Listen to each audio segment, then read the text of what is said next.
Good morning friends, आप लोगों का स्वागत है सतीश स्वराज इंग्लिश क्लासेज की सीरीज़ में। और आज मैं एक ऐसे टॉपिक को लेकर आया हूं जिसमें कॉम्पिटिटिव एग्ज़ाम में बहुत ज़्यादा क्वेश्चंस पूछे जाते हैं और ये एक प्रकार का बेस समझ लीजिए। और इस टॉपिक का नाम है प्रोनाउन।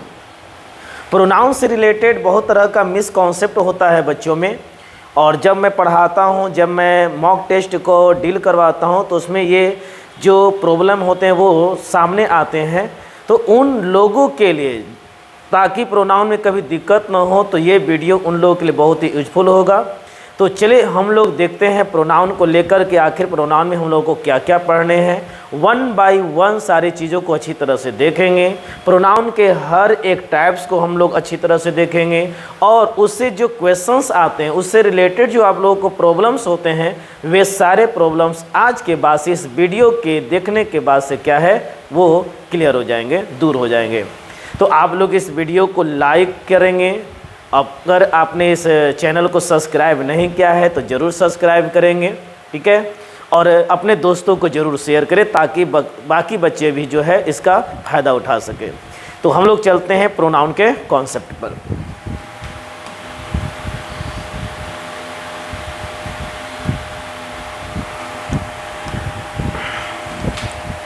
तो आज का जो टॉपिक है वो है आपका प्रोनाउन। और प्रोनाउन से रिलेटेड जो भी बातें होंगी एकदम बिल्कुल हम लोग जीरो से पढ़ेंगे। बिल्कुल मैं ऐसा पढ़ाऊंगा जैसे कि आपको कुछ नहीं आता है, और बिल्कुल आपको एडवांस लेवल तक चीज़ें पढ़ाई जाएगी, बताई जाएगी और समझाई जाएगी। वीडियो को आप लोगों को लास्ट तक देखना होगा। तो सबसे पहले जो प्रोनाउन है, अब देखो प्रोनाउन टॉपिक है तो हम लोगों को इसमें पढ़ना क्या क्या है। हम लोगों को प्रोनाउन जो है इसमें हम लोग क्या क्या पढ़ेंगे, इस चीज़ों को देखने का प्रयास करेंगे। तो सबसे पहले अगर हम बात करें तो प्रोनाउन में हम लोग क्या क्या पढ़ेंगे, तो सबसे पहले हम लोग प्रोनाउन का डेफिनेशन जानेंगे कि प्रोनाउन होता क्या है, प्रोनाउन को हम कैसे डिफाइन करेंगे, प्रोनाउन को हम कैसे डिफाइन करेंगे, ये चीज़ है। साथ साथ क्या है, प्रोनाउन के जितने भी काइंड्स हैं उसके बारे में हम लोग देखेंगे वन बाय वन, उसके रूल्स को पढ़ेंगे, उसके सारे जो कॉन्सेप्ट होता है उसे पढ़ेंगे। और प्रोनाउन से रिलेटेड आप लोगों का कॉमन एरर होता है, प्रोनाउन से आप लोगों का क्या होता है, फिलर्स होता है, और प्रोनाउन से रिलेटेड आप लोगों का सेंटेंस इम्प्रूवमेंट जो क्वेश्चंस आते हैं वे सारे क्वेश्चन को मैं डील करूँगा। तो ये चीज़ें आप लोगों को पढ़नी है। आप लोग संयम रखेंगे, पेशेंस रखेंगे, वीडियो को अंत तक देखेंगे। तो चलिए हम लोग शुरुआत करते हैं। पहला कॉन्सेप्ट, सबसे पहले अगर हम कॉन्सेप्ट की बात करें, अगर हम कॉन्सेप्ट की बात करें कि प्रोनाउन होता क्या है, प्रोनाउन किसे कहते हैं, सिंपल सा चीज़ ये है कि सर अगर आप प्रोनाउन पढ़ा रहे हैं तो क्या हम प्रोनाउन को डिफाइन कर सकते हैं? बिल्कुल कर सकते हैं। और प्रोनाउन को अच्छी तरह से डिफाइन कर, उसे अच्छी तरह समझ भी सकते हैं। देखिए दिया हुआ है कि a pronoun is a word. Pronoun is a word बोलने का मतलब है प्रोनाउन एक ऐसा शब्द है विच इज यूज्ड, जिसका उपयोग किया जाता है in the place of a noun और नाउन इक्विवेलेंट। यानी नाउन के बदले में या नाउन के जैसा अगर कोई शब्द है, नाउन इक्विवेलेंट अगर कोई वर्ड है, और उसके बदले में जिस शब्द का प्रयोग करेंगे वो क्या कहलाएगा, प्रोनाउन कहलाएगा। क्लियर है? यानी कि नाउन के बदले में जिस शब्द का उपयोग करेंगे हम लोग क्या कहेंगे, प्रोनाउन कहेंगे। या नाउन इक्विवेलेंट अगर कोई वर्ड है तो उसके बदले में जिस शब्द का उपयोग करेंगे वो भी क्या कहलाएगा, प्रोनाउन कहलाएगा। अब देखो एग्जाम्पल दिया हुआ, या ये कह सकते हो कि सेंटेंस में नाउन के रिपीटेशन से बचने के लिए प्रीवियस ईयर के क्वेश्चन में या अगर कॉम्पिटिटिव लेवल की अगर बात किया जाए तो प्रोनाउन से रिलेटेड यही तो टॉपिक्स होते हैं कि नाउन को रिपीट नहीं करना है। जहाँ भी अगर नाउन का रिपीटेशन हो गया वहाँ पर एरर है और आपको वहाँ पर उचित प्रोनाउन का उपयोग करना होगा। पूरे प्रोनाउन में यही तो कॉन्सेप्ट हम लोगों को पढ़ने हैं, ये चीज़ है। तो बात यह है कि सेंटेंस में नाउन के रिपीटेशन से बचने के लिए, नाउन के पुनरावृत्ति से बचने के लिए जिस शब्द का उपयोग करेंगे वो क्या कहलाएगा, प्रोनाउन कहलाएगा। क्लियर है ये चीज़? सेंटेंस को आसान बनाने के लिए भी हम लोग प्रोनाउन का उपयोग करते हैं, क्योंकि बार बार नाउन का उपयोग तो करेंगे नहीं। अगर मान लिया गया कि अगर क्लास में अगर 100 बच्चे हैं और सभी को कुछ न कुछ इन्फॉर्मेशन देना हो तो सभी को नाम लेना पड़ेगा। अगर प्रोनाउन नहीं रहता तो कल्पना कीजिए, अगर प्रोनाउन नहीं होता और सभी को इन्फॉर्मेशन देने हैं तो हमें सभी का नाम लेना पड़ता, और ये जो पॉसिबल नहीं था, बोरिंग हो जाता, बिल्कुल ऑकवर्ड लगता। लेकिन हम क्या कहते हैं कि तुम लोग ये काम करके आना, तुम लोग रिवीजन करके आना। तुम लोग बोलने का मतलब कि सारे के सारे स्टूडेंट्स आ गए। क्लियर है? तो नाउन के बदले में या नाउन के इक्विवेलेंट बदले में जो हम शब्द का उपयोग करेंगे प्रोनाउन होगा। और क्योंकि नाउन का रिपीटेशन नहीं करना है सेंटेंस में। ये हम लोगों को कॉम्पिटिटिव एग्जाम का सबसे इम्पोर्टेंट इशू रहेगा, और एग्जामिनेशन में यही चीज़ करके दिया हुआ रहता है। अब देखो, Mona is a beautiful girl, she lives with her mother. अब मोना एक बहुत ही खूबसूरत लड़की है, बहुत ही हसीन लड़की है, और she lives with her mother. तो ये देखिए, सी जो आया है, ये जो सी आया हुआ है, ये किसके लिए आया हुआ है? तो कहोगे सर ये तो मोना के लिए आया हुआ है। मोना अपने माँ के साथ रहती है, यानी वो अपने माँ के साथ रहती है। तो मोना के बदले में इस सी का उपयोग किया गया है, इसीलिए ये जो शब्द कहलाएगा वो क्या कहलाएगा? प्रोनाउन कहलाएगा। जो नाउन के बदले में आता है वो प्रोनाउन कहे जाएंगे। Satish Swaraj sir a teacher, एक टीचर हैं, ही टीचेज इंग्लिश, और वे हम लोग को अंग्रेजी पढ़ाते हैं। तो देखो, ये जो ही का उपयोग किया गया है कि कौन हम लोग को अंग्रेजी पढ़ाते हैं, तो आप कहोगे सतीश स्वराज सर। तो ये जो नाउन है, ये जो नाम है, और इसके बदले मैंने एक शब्द का उपयोग किया, इस तरीके से ही भी जो है वो क्या कहलाएगा? प्रोनाउन कहलाएगा। A dog is a faithful animal, कुत्ता जो है वफादार जानवर होता है। इट वर्क्स एट नाइट, और यह रात में भौंकता है। अब देखो कि ईट का जो उपयोग है कि यह रात में भौंकता है, तो कौन भौंकता है? तो यहाँ पर पता चलेगा सर ये तो डॉग के लिए आ रहा है, यानी कि नाउन के बदले में आ रहा है, और नाउन के बदले में आ रहा है, इसलिए ईट जो है वो क्या है? आपका प्रोनाउन हो गया। ही जो है वो प्रोनाउन हो गया। सी जो है वो क्या है? प्रोनाउन हो गया। क्लियर है ये चीज़?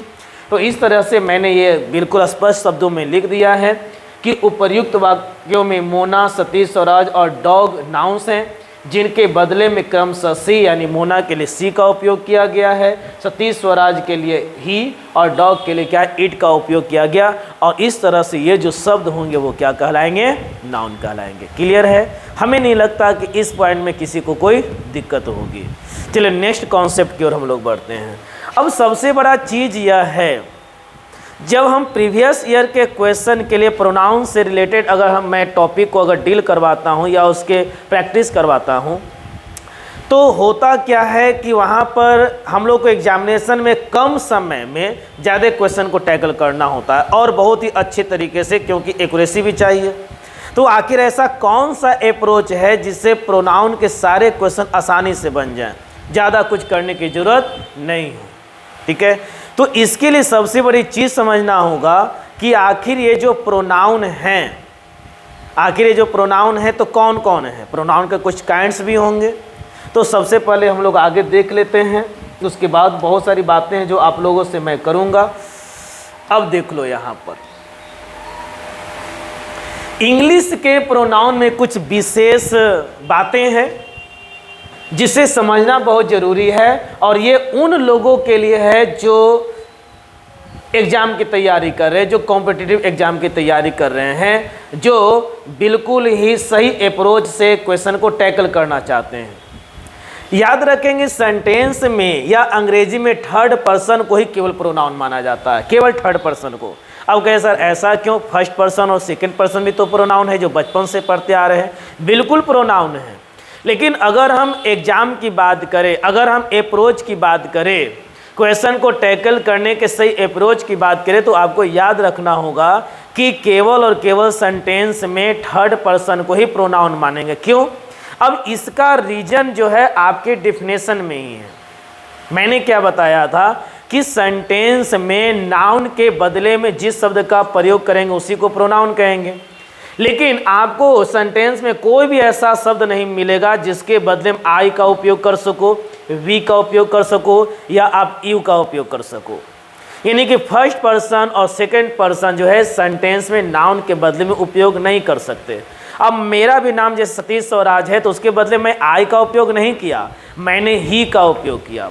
अगर कोई लड़के हैं तो सी का उपयोग करेंगे, अगर बहुत सारे अगर लड़के हैं तो दे का उपयोग करेंगे, पेन है तो इट का उपयोग करेंगे, पेन्स है तो दे का उपयोग करेंगे। सेंटेंस में ऐसा कोई शब्द नहीं है जिसके बदले में हम क्या करें, आई, वी और यू का उपयोग कर सके। तो इसलिए टेक्निकली रूप से क्या करना है, आपको समझना है, क्या समझना है कि अंग्रेजी में थर्ड पर्सन को ही केवल प्रोनाउन माना जाता है, क्योंकि सिर्फ थर्ड पर्सन ही किसी नाउन के लिए आते हैं।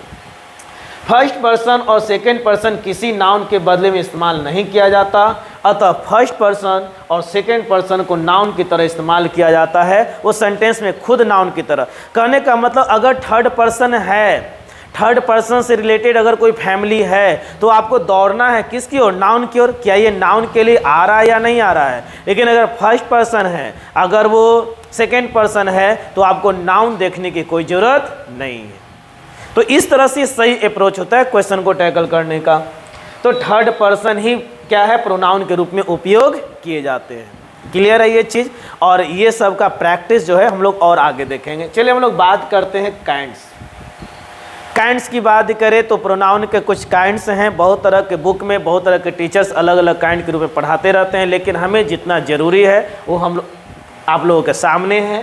पहला है पर्सनल प्रोनाउन, जिसे पुरुषवाचक कहते हैं, demonstrative pronoun, distributive pronoun, possessive pronoun, relative pronoun, reflexive, reciprocal pronoun, interrogative pronoun, indefinite pronoun और एम्फैटिक प्रोनाउन। कुछ डिफिनिट प्रोनाउन में पढ़ेंगे, लेकिन वो सब यूजेज और प्रोनाउन में सारे के सारे चले आएंगे। क्लियर है। नेक्स्ट, तो आपको इसमें घबराने की ज़रूरत नहीं है कि हमारे जो टीचर थे वो ऐसा पढ़ाए थे, इतने प्रकार के पढ़ाए थे, आप इतना प्रकार के पढ़ा रहे हो, है ना। तो हमें जितना ज़रूरत है आप यकीन मानिए कि सारे के सारे प्रोनाउंस के जितने भी टाइप्स हैं वो सब इसमें आ जाएंगे। अब देखो, सबसे पहला जो चीज़ है वह है आपका पर्सनल प्रोनाउन, सबसे इम्पोर्टेंट बात। अब पर्सनल प्रोनाउन क्या होता है, तो याद रखेंगे पर्सनल प्रोनाउन बोलने का मतलब क्या हो गया, जो विशिष्ट व्यक्ति, वस्तु और स्थान के लिए आते हैं। जैसे कोई लड़का है उसके लिए ही का उपयोग कर दिए, लड़की है तो सी का उपयोग कर दिए, प्लूरल नाउन है तो दे का उपयोग कर दिए, निर्जीव है तो इट का उपयोग कर दिए। तो ये तो याद रखना है कि these are pronouns which stand for the three persons, first person, second person और थर्ड पर्सन। यानी फर्स्ट पर्सन, सेकेंड पर्सन और थर्ड पर्सन को मेनली रूप से हम लोग प्रोनाउन कहते हैं। I, we, you, they, he, she, it को हम लोग पर्सनल प्रोनाउन कहेंगे। इसके परिवार जो होते हैं वो हम लोग आगे देखेंगे। First person refers to the speakers, यानी जो बोलने वाला होता है वो फर्स्ट पर्सन कहलाता है, जिसमें आई और वी होगा। Second person refer to the person और पर्सन स्पोकन टू, यानी सेकेंड पर्सन जिससे हम लोग बात करते हैं, जिसको हम लोग बोलते हैं, वो सेकेंड पर्सन जैसे यू होगा।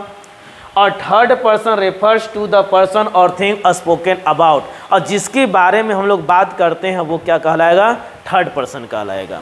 क्लियर है। तो फर्स्ट पर्सन, सेकेंड पर्सन और थर्ड पर्सन को मेनली रूप से हम लोग क्या कहेंगे, पर्सनल प्रोनाउन के रूप में हम लोग जानते हैं। I, we, you, they, he, she, it.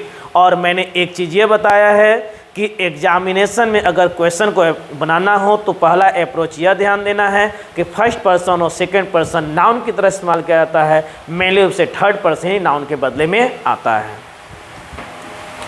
अब आपको क्या करना होगा, इसके फैमिली को याद रखना होगा, ये माइंड में सेटअप कर लेना होगा। प्रोनाउन, पर्सनल प्रोनाउंस की जो फैमिली है, फर्स्ट पर्सन आई और we, second person you, third person he, she, it और दे। तो याद रखना इसके subjective case, objective case, possessive adjective, possessive pronoun I, me, my, mine. We है तो we, us, our, ours. You, you, your, yours. He, him, his, his. She, her, her, her. It, it, its. इसका possessive जो pronoun है उसका use नहीं करते हैं। They, them, their, theirs. तो आशा करते हैं ये आप लोग घर पर याद भी कर लोगे और आप लोगों को याद होना भी चाहिए और हर हाल में याद होना चाहिए। अब सबसे बड़ी और सबसे इम्पॉर्टेंट जो फैक्ट्स हैं अब ये यहाँ से आ जाते हैं। अब हम लोग को पर्सनल प्रोनाउन में ऐसी कौन कौन सी बातें हैं जो एग्जामिनेशन के लिए ज़रूरी है, क्या ये पढ़ना ज़रूरी है? बिल्कुल ज़रूरी है। अगर नहीं पढ़ेंगे तो जॉब कहाँ से लेंगे, नौकरी कैसे मिलेगी, मेहनत तो करने होंगे। चलिए अब ध्यान देते हैं पहले कॉन्सेप्ट पर। दिया हुआ है फर्स्ट पर्सन सेकेंड पर्सन को वाक्य में नाउन की तरह उपयोग किया जाता है। मैंने ये बात पहले बता दिया। मेनली रूप से थर्ड पर्सन को ही प्रोनाउन के रूप में यूज करते हैं, इसलिए थर्ड पर्सन के बारे में ही पढ़ेंगे। ही का उपयोग पुरुष के बदले में करते हैं जब वो सिंगुलर। ही का उपयोग मेल के लिए करेंगे और सिंगुलर नाउन के लिए करेंगे, और सी का उपयोग फीमेल के लिए करेंगे, सिंगुलर नाउन के लिए करेंगे। तो देख लो दिया हुआ है Rajesh is my friend, he is a doctor. Rajesh male है, इसके लिए क्या हुआ ही का उपयोग। Supriya is my friend, Supriya female है, एक लड़की है, स्त्री है, इसलिए क्या हुआ सी का उपयोग। कोई दिक्कत नहीं होनी चाहिए। ईट का उपयोग हम लोग निर्जीव के लिए करते हैं, वस्तु या जानवर के बदले में करते हैं। ये पहले भी आप लोगों को मैं बता दिया हूँ, और नहीं जानते हो तो जान लो कि अंग्रेजी में मानव को ही सजीव मानते हैं। मानव को ही सजीव मानते हैं, तो जानवर के लिए हो या निर्जीव वस्तु के लिए हो आपको ईट का उपयोग करना है। आई हैव अ मोबाइल, और ये कब, जब वो सिंगुलर हो। पेन के लिए ईट का उपयोग करेंगे, डॉग के लिए ईट का उपयोग करेंगे। याद करो पहले एग्जाम्पल मैंने दिया था, जानवर है वो। तो आई हैव अ मोबाइल, मेरे पास मोबाइल है। इट इज़ वेरी कॉस्टली, तो मोबाइल के लिए आया हुआ है, तो ईट का उपयोग किया गया। ध्यान से देखो निर्जीव भी है और सिंगुलर भी है। लेकिन आपको इसके अलावा भी कुछ बातों पर ध्यान देना होगा। क्या ध्यान देना होगा? तो ईट का उपयोग हम लोग बेबी के लिए करते हैं। कब? जब उसके जेंडर का पता न चले, लिंग का पता न चले। जैसे the baby is 3 months old, it is cute. तो बेबी से पता नहीं चल रहा है। लड़का भी लड़की के लिए बेबी का उपयोग करता है, हाय बेबी, और लड़की भी लड़का के लिए बेबी का उपयोग करता है, हाय बेबी। कहाँ हो? रिचार्ज कर देना, है ना। पैसा रिचार्ज ख़त्म हो रहा है समझ लो। अगर कोई पहले और कर दिया तो फिर तुम्हारी तो हो गई। तो बेबी का उपयोग लड़का और लड़के मतलब मेल यानी कि जेंडर का पता नहीं चल पाता है, इस सेंस में हम लोग क्या करते हैं, ईट का उपयोग करेंगे। क्लियर है ये चीज़?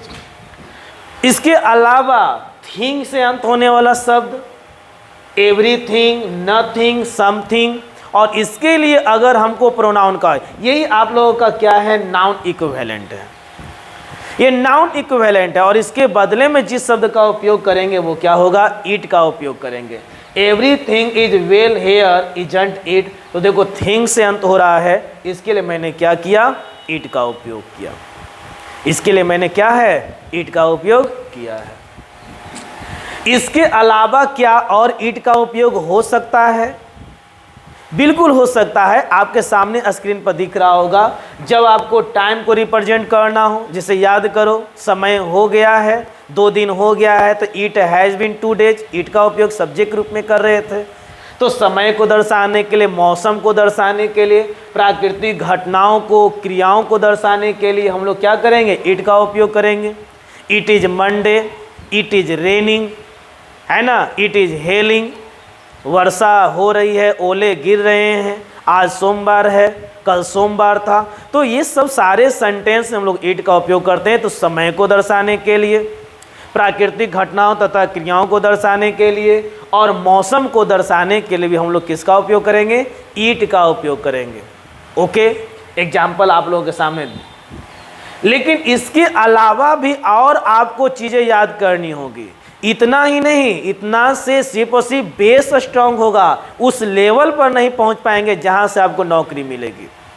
हमें उस लेवल पर पहुंचना है, बिल्कुल जहरीले बच्चे बनने हैं। तो याद रखना होगा कि ईट का उपयोग पूरी परिस्थिति को, पूरे तथ्य को दर्शाना हो, पूरे फैक्ट को दर्शाना हो, किसी प्रकार के पूरी घटना को दर्शाना होगा, तो उस पूरे क्लाउज के रूप में, उस पूरे क्लाउज के बदले में हम लोग किसका उपयोग करेंगे, ईट का उपयोग करेंगे। For example, he spoke very rudely, वो बहुत ही अजीब तरीके से बात किया, बहुत अजीब तरीके से बोला।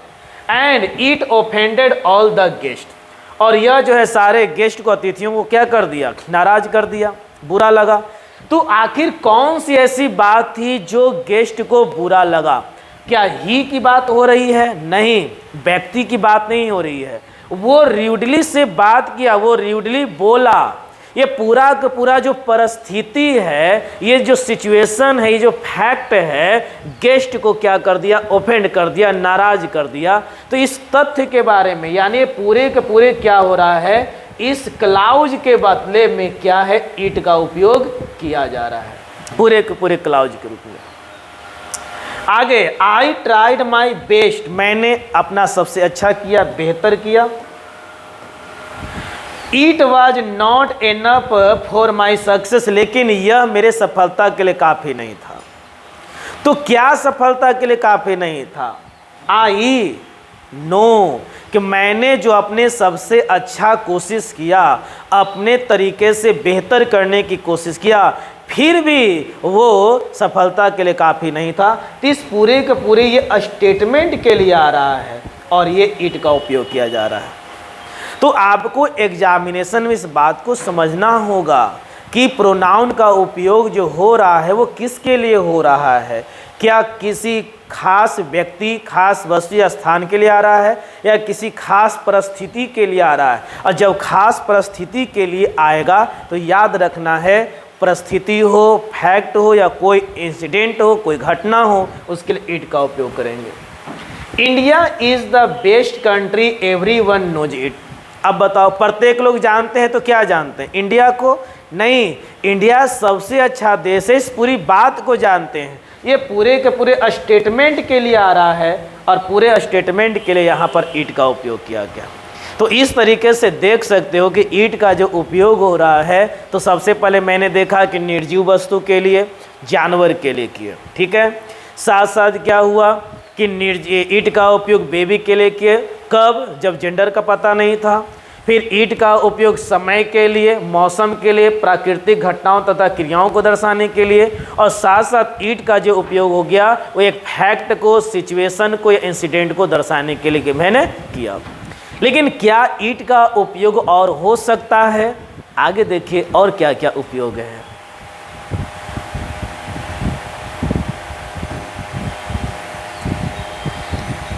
जब सेंटेंस में सब्जेक्ट को एम्फैटिक बनाना हो, जैसे एक नॉर्मल सेंटेंस होता है कि वो मुझे गाली दिया, वो मुझे गाली, ये जनरल वे में, नॉर्मल वे में।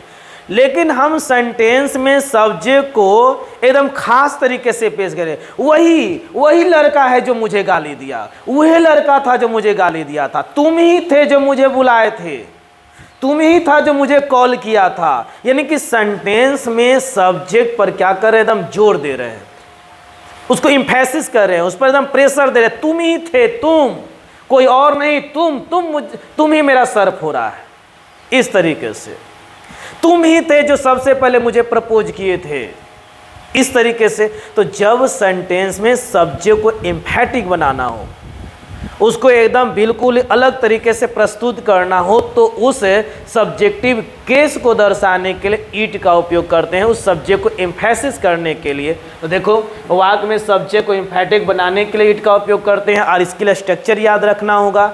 ईट के बाद ईज या वाज आएगा, ईट के साथ तो आर का उपयोग होगा नहीं, वर का उपयोग होगा नहीं, क्योंकि सिंगुलर के लिए आता है। और ख़ास बात ये ध्यान देने हैं कि इसमें सब्जेक्टिव केस का उपयोग करना है, ऑब्जेक्ट का उपयोग नहीं करना। इट इज मी नहीं, इट इज आई, मैं ही हूँ। It is you, it is he. आपके एग्जामिनेशन में क्या करेगा? इट इज हिम कर देगा।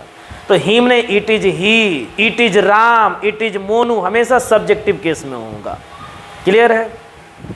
अब देखो, it is I who can do this work, मैं ही हूं जो इस काम को कर सकता हूं, मैं इस काम को कर सकता हूं। ये नॉर्मल है, सिंपल सा सेंटेंस है, लेकिन सेंटेंस को एकदम इम्फैटिक बनाना है, इसको जानदार तरीके से, शानदार तरीके से सब्जेक्ट को क्या करना है? रिप्रेजेंट करना है, उसके ऊपर जोर देना है, सब्जेक्ट को हाईलाइट करना है। तो आपको ईट के साथ ईज या वाज और उसके बाद सब्जेक्टिव केस का उपयोग करना होगा। अब इतना ही नहीं, कभी कभी क्या हो गया कि कोई मुहावरा हो गया कि एक कहावत है, कहा जाता है ईमानदारी सबसे अच्छी नीति है ना। तो कोई भी कहावत हो और उस कहावत को अगर रिप्रेजेंट करना है, अगर उसे दर्शाना है, तो याद रखें उसको दर्शाने के लिए भी किसका उपयोग करेंगे?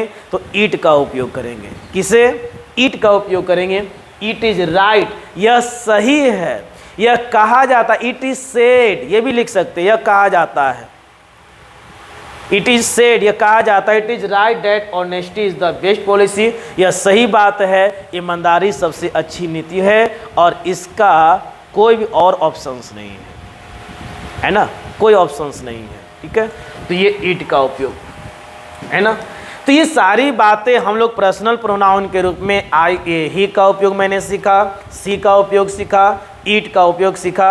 अब इसके अलावा जो बातें अभी और पर्सनल प्रोनाउन में भी समाप्त नहीं हुआ है मेरे भाई, पर्सनल प्रोनाउन में बहुत सारी बातें हैं, बहुत सारी चीज़ें हैं जो अभी पढ़ने हैं, लेकिन इस वीडियो में इतना ही रखूँगा और आगे के वीडियो में पर्सनल प्रोनाउन जो है पार्ट 2 के रूप में और आप लोगों को दिया जाएगा, ठीक है। तो इस वीडियो अगर आप लोगों के लिए अच्छा लगे या आप लोगों के लिए यूजफुल है तो आप लोग अपने दोस्तों को शेयर कीजिए। अगर सब्सक्राइब नहीं किए हो तो सब्सक्राइब जरूर कीजिए और लाइक जो है ज़रूर करेंगे। Good bye.